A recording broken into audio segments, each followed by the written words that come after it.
Dear students, viewers, and the subscribers, welcome to the IAS Mentor. You are watching the Indian Polity Series, lecture number 88.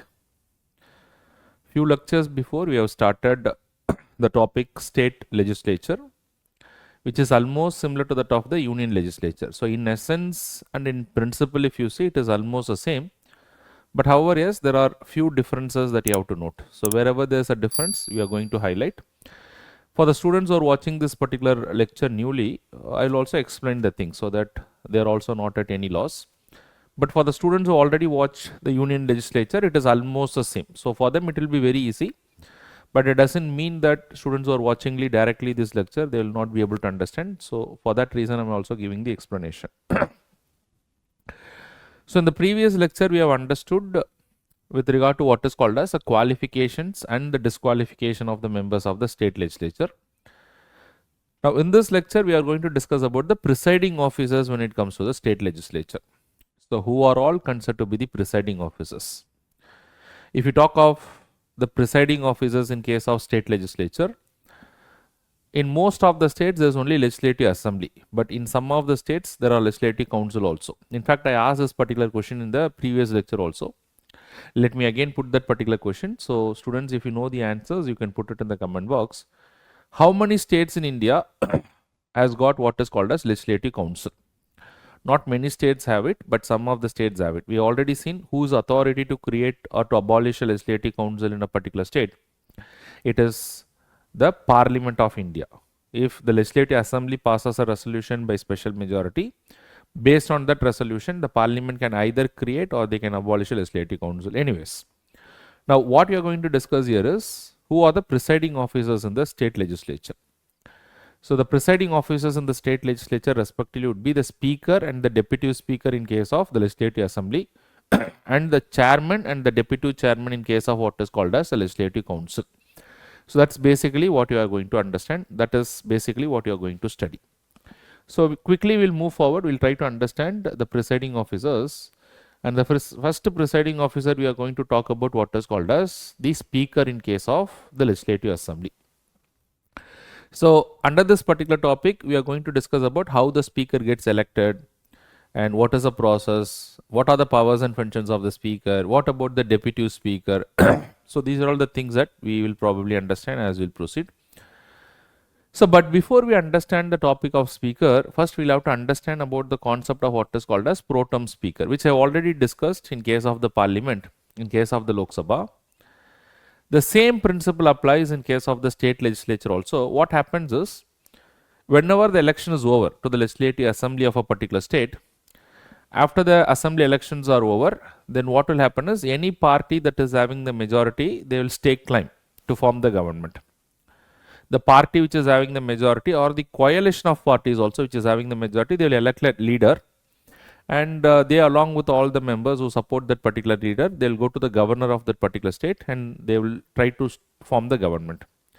And the leader is usually appointed as a chief minister, and on the advice of the chief minister, the other ministers are appointed. So, now the government is formed. After the government is formed, the council of ministers will advise the chief minister to summon the session. And then accordingly, the governor will summon the session. And once a session is summoned, then they will have to elect what is called as the speaker. So, they have to elect the speaker. So, this is how normally it happens. But however, try to understand before the speaker is elected, it is very, very important. Before the speaker is elected, to elect the speaker, there has to be some, I would say there has to be some elections that has to happen. And to take part in the elections, all the members of the state legislature should be administered an oath. Because as per the Constitution of India, without this oath, the members of the state legislature cannot take part in any proceedings in the state legislature. For this purpose, the governor of that particular state appoints someone who is called as a pro tem speaker. So, who is this pro tem speaker? The pro tem speaker is usually appointed by whom? He or she is appointed by the governor. So, the governor appoints the pro tem speaker. The governor is appointed by the speaker, and normally who is appointed as a pro tem speaker? Normally someone who is a senior member in that particular house. Seniority not in terms of their age, in terms of how many times they got elected to the state legislative assembly. So accordingly, the pro tem speaker is appointed. So what is the purpose of this pro tem speaker? The pro tem speaker is usually administer oath to all the newly elected MLAs, because as per the constitution, it is the governor whose responsibility is to administer the oath. So the governor have to administer the oath, but the governor can delegate this power to somebody else also. So therefore, the governor appoints the pro tem speaker or the speaker pro tem, and the speaker pro tem will administer the oath to all the other members in the legislative assembly. Now the members of the legislative assembly are free to take part in the elections. Then the governor will decide a day on which the speaker is to be elected. So who will determine the day on which the speaker is to be elected? The governor will decide, and that the entire election process will be presided over by what is called as a pro tem speaker. And then the only qualification that is given in the constitution as to who can get elected as a speaker of the legislative assembly is someone who is a member of that particular house. So anyone who is a member of that particular house can be elected as a speaker. They can contest the election. And who is going to preside over this election? The pro tem speaker is going to preside over this election. The pro tem speaker preside over this election, and anybody who is a member of that particular house can contest the election. And anyone who secures a simple majority. So what is a majority to elect the speaker? The majority to elect the speaker is usually simple majority, and anyone who secures simple majority in the house can be elected as a speaker. Now remember that who will have this majority in the house is only the party which is having the majority. So therefore, the constitution does not say from which party the speaker has to come, but normally who will be able to get elected as a speaker is the party that has got the majority. So normally the speaker is usually from the ruling party. Now that is how the speaker gets elected. And what would be the tenure of the speaker? Normally the tenure of the speaker is, it is not during the term of the legislative assembly. The speaker continues to hold office even after the legislative assembly is dissolved. Now why? Because he continues as a speaker till the time in the next legislative assembly, when the new legislative assembly is elected, someone has to be appointed as a pro tem speaker. So till that point of time, the speaker would continue to hold the office. So just try to remember this, because the speaker is not initially elected immediately after the legislative assembly comes to a session, because first the pro tem speaker comes, and then the pro tem speaker will preside over the election of the speaker. And once the speaker is elected, the pro tem speaker office ceases to exist. So therefore, someone who becomes a speaker would continue to hold the office. And how long they continue to hold the office? Till the time in the next legislative assembly, someone is appointed as a speaker pro tem. So therefore, try to keep in your mind, the term of the speaker is not coterminous with the term of the legislative assembly. The speaker continues to hold office even after the legislative assembly is dissolved. So this is very, very important. UPSC has asked this particular question.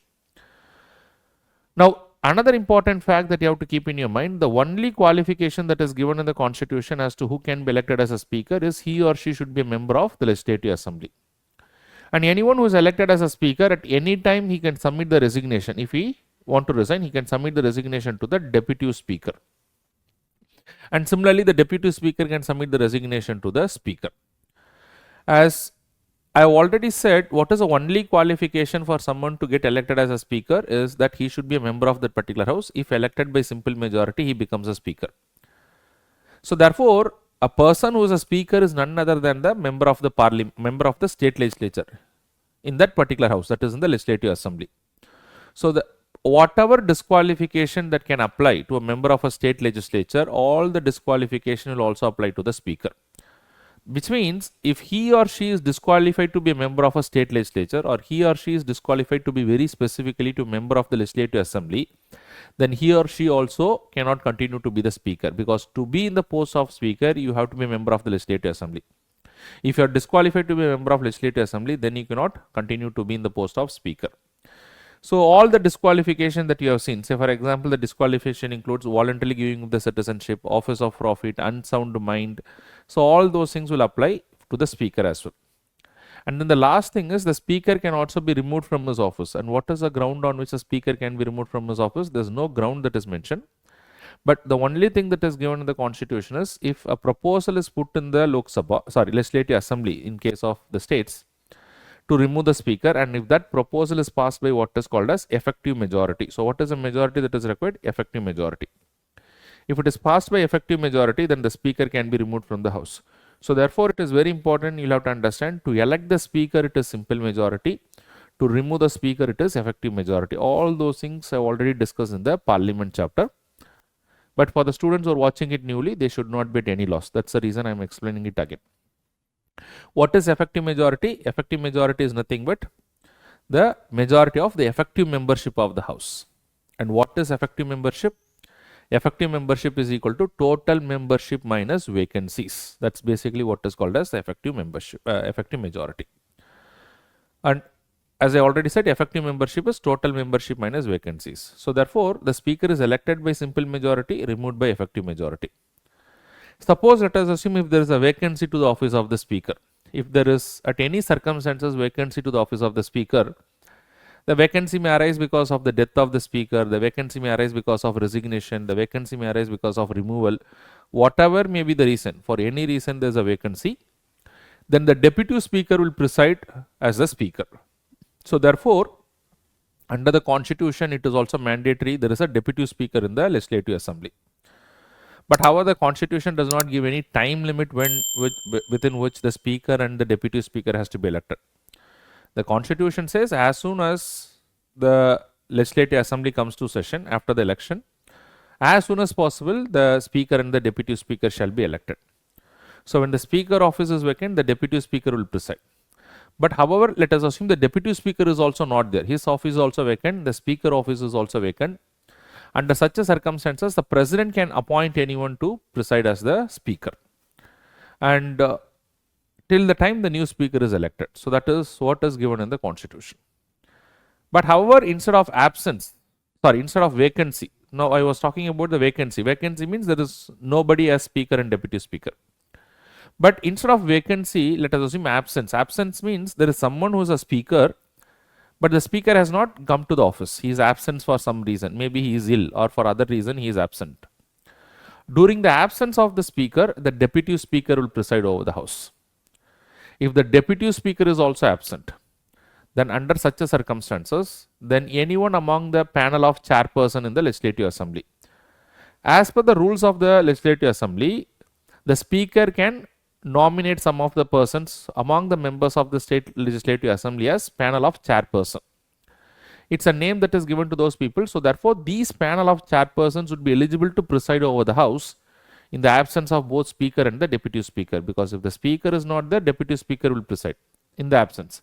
When both are absent, then the panel of chairperson will, any one of them in rotation will preside over the house. So these are all some of the provisions, probably you'll have to keep it in your mind. But however, the most important thing that you have to understand is the constitution also gives certain powers and functions upon the office of the speaker, upon the presiding officer. As a teacher in a classroom who is supposed to discipline the students, the presiding officer in the state legislature is to discipline and to maintain the decorum of that particular house. He is the one who has to carry forward various business and the proceedings in that particular house. And to that extent, to empower the presiding officer, that is, be it speaker or the chairman in case of legislative council, the constitution does give some powers and functions. First, let us try to understand the powers and functions of the speaker. Then we'll try to understand the powers and functions of the chairman as well.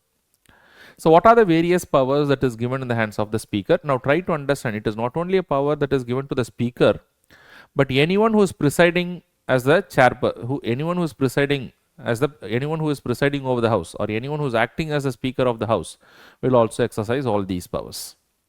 So what are the powers that is given in the hands of the speaker? First and foremost, he has to maintain the order and decorum in the house. That means he has to basically ensure the discipline in the house. And if any member is acting in an indisciplinary manner, so then the speaker can also take what is called as actions against them. So to that extent, this power is given to the presiding officer. And further, the speaker can also adjourn the house when there is a lack of quorum. So as per the constitution, there is a need for quorum. Quorum means minimum attendance in that particular house. And what is quorum as per the constitution? So quorum is not less than 1/10 of the total membership of the house. If the total membership of the house is less than 1/10 at any point of time, then the speaker has the power to adjourn this particular house. So this is basically what is called as lack of quorum. So the speaker doesn't have to conduct the proceedings when there is lack of quorum. So this is the power upon the speaker. The speaker is also the final authority to interpret the rules within the house. So when any proceedings are carried forward, and if there are anything that is to be decided, whether it is to be done or not to be done, whether it is right or wrong, who is the final authority to interpret the rules in the legislative assembly? It is the speaker who is the final authority, or anyone who is presiding as the speaker is the final authority, and that shall not be questioned even in a court of law. It is the speaker who is supposed to certify a bill as a money bill. So whenever a bill is introduced, who is the authority to certify whether that is a money bill or not? It is a speaker who is a final authority. If the speaker certifies a bill as a money bill, then when the bill goes to the next house, that is legislative council, then the legislative council may have only 14 days of time, maximum power to take action on that particular bill.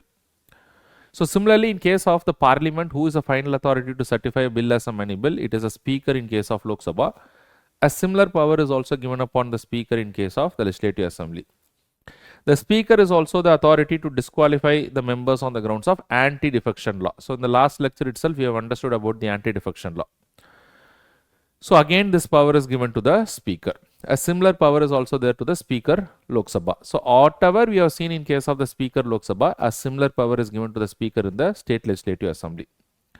The speaker shall also not vote in the first instance when it comes to the voting. So anyone who is acting as a speaker or presiding as the chair of the speaker shall also not have the right to vote in the first instance, but rather they shall exercise what is called as casting vote. So casting vote is when there is a tie. To break the tie, they can exercise voting. So this is basically what is called as casting vote. Apart from that, the speaker also has the power to appoint the chairpersons of various committees in the state legislative assembly. So there can be number of committees in every state legislature, and the speaker is the one who will appoint these chairpersons. But however, to certain committees in the state legislature, the speaker himself acts as a chairperson. So what are the committees? The committees which are called as rules committee, and then you have what is called as business advisory committee, and then you have what is called as general purpose committee. So to the rules committee, the business advisory committee, and the general purpose committee, who himself will act as a chairperson? The speaker himself. In all other cases, he appoints the chairpersons in the particular committee. So these are all some of the powers and functions that is given to the speaker, and it is also very important that the speaker should also remain independent, because we have already seen that the speaker is elected from which party? Normally from the ruling party, because it is the ruling party which has got the majority. So therefore, despite he occupies the office of the office, he is elected from the ruling party, but he should remain neutral in his function. If he doesn't remain neutral, then that would affect the very effective functioning of what is called as a parliamentary democracy. So in order to ensure the neutrality and the independence of the speaker, some of the provisions are there in the constitution. Say for example, the salary of the speaker is charged upon the consolidated fund of the respective state. And then the removal of the speaker is not very easy. The removal of the speaker requires what is called as effective majority. The speaker is not supposed to vote in the first instance, rather the speaker is supposed to vote only when there is casting of vote or to break the tie. So these are all some provisions which the Constituent Assembly has carefully considered so as to ensure the speaker to function in a neutral manner. Alright. So with that, we'll just proceed further to the post of what is called as deputy speaker. So who is the deputy speaker? The deputy speaker is someone who is like second in command in terms of presiding the house. But however, try to understand, the constitution does not give any time limit within which the deputy speaker has to be elected. It only says that the deputy speaker shall be elected as soon as possible. While in case of speaker who conducts the election, it is a speaker pro tem, but the day is decided by the governor of the particular state. Whereas in case of the election of the deputy speaker, the speaker will decide the day on which the election of the deputy speaker shall be done, and not only the date will be decided, who will preside over the entire election process, it will also be presided by the speaker. So therefore, who can get elected as a deputy speaker? The only qualification that is given in the constitution is someone who wanted to contest election to the office of the deputy speaker, he or she should be a member of that particular house. So only a member of the legislative assembly of that particular state can contest election to the office of the deputy speaker. Whether he is from ruling party or opposition party, nothing is given in the constitution. The only thing that given in the constitution for someone who gets elected as the deputy speaker, is that they should secure what is called a simple majority. So whoever is able to secure the simple majority, they will be elected as the deputy speaker. So normally who will have the simple majority? The simple majority is again with the government. So therefore they can get elect the deputy speaker also. But today there are a strong parliamentary convention that is followed in most of the state legislature, that while the post of the speaker is from the ruling party, and they give the post of the deputy speaker to the opposition party. Although again, as I say, this is merely a parliamentary convention, it may not be necessarily followed. So conventions can anyways is not enforceable in a court of law, as it is not part of the constitution. So these conventional practice can be done away with also, but it is largely today followed as a conventional practice. So the speaker is from the ruling party and the deputy speaker is from the opposition party. The speaker and the deputy speaker both elected by simple majority. Both the speaker and the deputy speaker should be a member of the legislative assembly in that particular state. The speaker can submit the resignation to the deputy speaker, and the deputy speaker can submit the resignation to the speaker. Whatever disqualification that may apply to a member of state legislature in case of the legislative assembly will all apply to both speaker and the deputy speaker. So if they are disqualified to be a member of state legislative assembly, then they cannot continue to be a speaker or the deputy speaker. Everything else is the same. But what is the function of the deputy speaker? The deputy speaker has no special function. The deputy speaker is just an ordinary member of the legislative assembly of that particular state, as long as the speaker is there. But if the office of the speaker becomes vacant, then the deputy speaker will preside over the house till the time the new speaker is elected. Or if there is an absence to the office of the speaker, then also the deputy speaker will preside over the house till the time the speaker is absent. These are all the only functions that is performed by the deputy speaker. Otherwise, the deputy speaker is an ordinary member of the legislative assembly.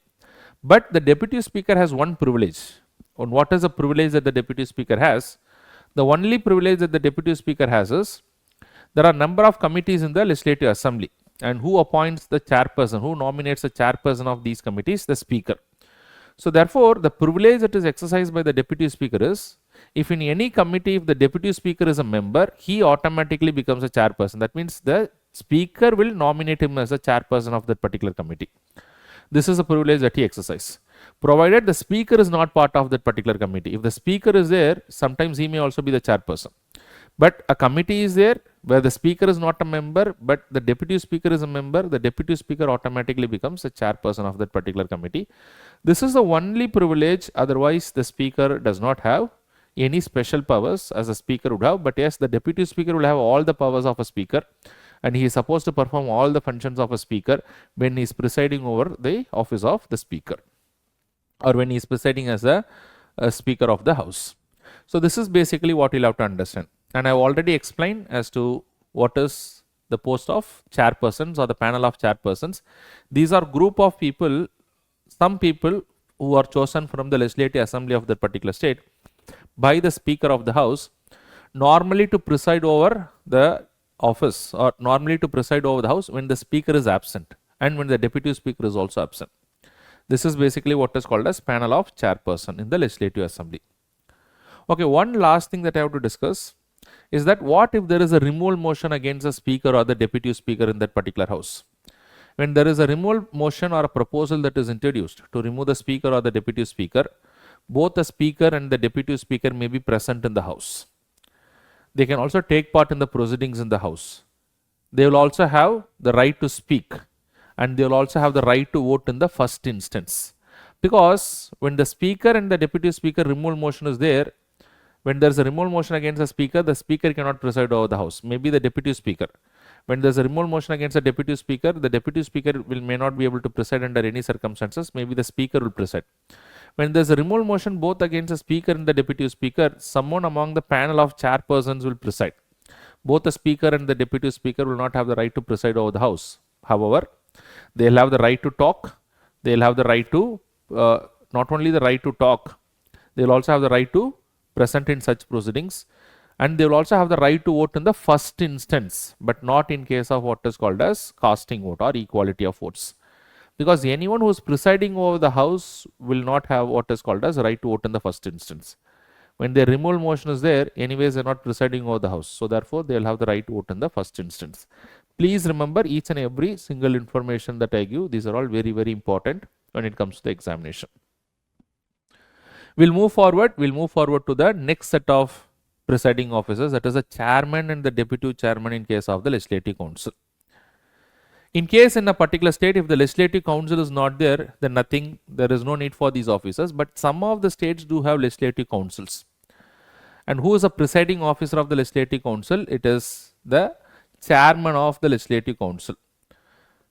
Unlike the Rajya Sabha, where there is a chairman, and in case of Rajya Sabha, there is no election to the office of the chairman. It is the vice president who becomes the ex officio chairman of Rajya Sabha. But however, a similar position does not exist in the states. So this is very, very important difference that you'll have to keep in your mind. In case of the chairman legislative council, he is elected from among the members of the legislative council. So who can become the chairman of the legislative council? Only a member of the legislative council can become a chairman of legislative council, provided that he is elected by what is called as simple majority. So what is the majority that is required to elect the chairman of the legislative council? He or she is elected by simple majority, and the only qualification they have to possess is that he or she should be a member of the legislative council, and by simple majority they can get elected. Can they be removed from the house? Yes. While they can be elected by simple majority, they can be removed by what is called as effective majority. So it is simple and effective majority. Simple for election, removal is effective majority. Please remember this. The chairman can submit the resignation to the deputy chairman in case of the legislative council, and the deputy chairman can submit the resignation to the chairman. In case if there is vacancy to the office of the chairman, the deputy chairman will preside over the house.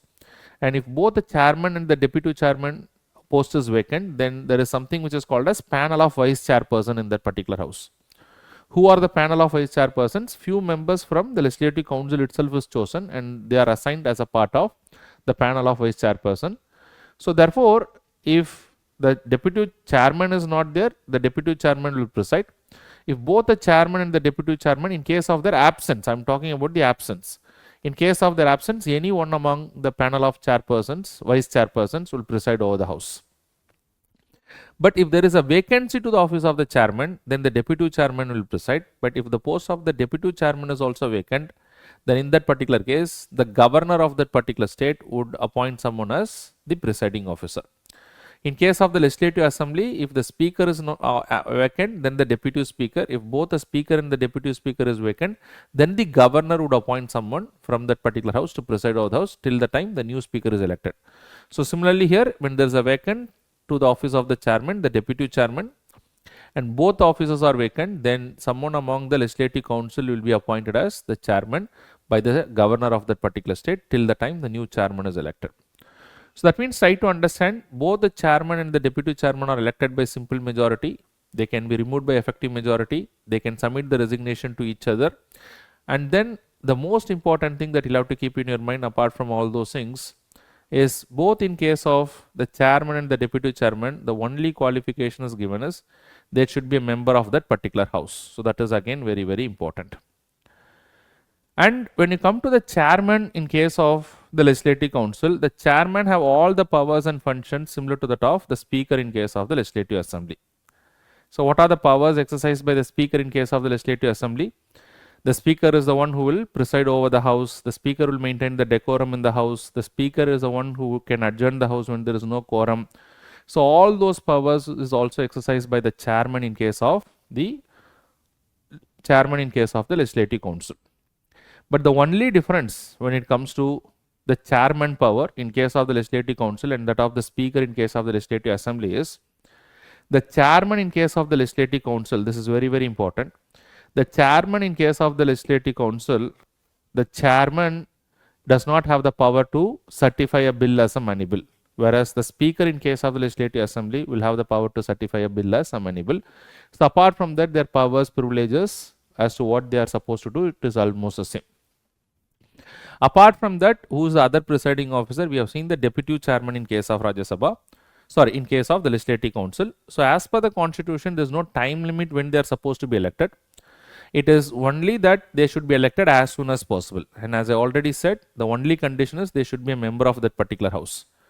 And whoever is a member of that particular house, they can contest election, and if they secure simple majority, they can get elected. So normally the chairman is first elected and then the deputy chairman is elected. And what is the function of the deputy chairman? There is no specific function to the deputy chairman. He is just a normal member of the house as long as the chairman is there. If the office of the chairman becomes vacant, then the deputy chairman presides over the house. If the deputy chairman is also not there, his post is also vacant, then among someone from the panel of vice chairpersons, then if there is a vacancy, so this is very important. If the post of the chairman is vacant, then the deputy chairman. If the deputy chairman post is also vacant, then who will preside over the house is the governor will nominate someone from among the members of the house. But whereas if there is an absence to the post of the chairman, then the deputy chairman, if the deputy chairman is also absent at the time, then anyone among the panel of vice chairpersons will preside over the house. Otherwise, the deputy chairman does not have any specific function. But the only thing that you'll have to keep in your mind is that the deputy chairman should also be a member of that particular house. So therefore, whatever disqualification that will apply to the members of the legislative council will also apply to what is called as a deputy chairman. The deputy chairman can also be removed by effective majority. So try to remember all those things. One last information before I complete this particular topic. If there is any motion that is introduced to remove the chairman or the deputy chairman, both the chairman and the deputy chairman cannot preside over the house, but however, they can be present in the house, they can take part in the proceedings in the house, they will also have the right to vote in the first instance, but they will not be able to vote when there is an equality of vote, or they cannot exercise what is called as casting vote. But however, when the chairman is presiding over the house, when there is no removal motion against him, he will not have the right to vote in the first instance. He or she will have the right to vote only when there is an equality of votes, that is when there is a casting vote. So these are all important information that you'll have to keep in your mind with regard to the presiding officers when it comes to the state legislature. Very, very important. Probably you can expect one question from this particular area. So with that, we come to the end of the discussion. But before that, let us see a question. Practice is very, very important. So come to the question. Consider the following statement. Statement 1. The governor of the state is the ex officio chairman of the legislative council. Is the governor of a state an ex officio chairman of legislative council? See whether it is right or wrong.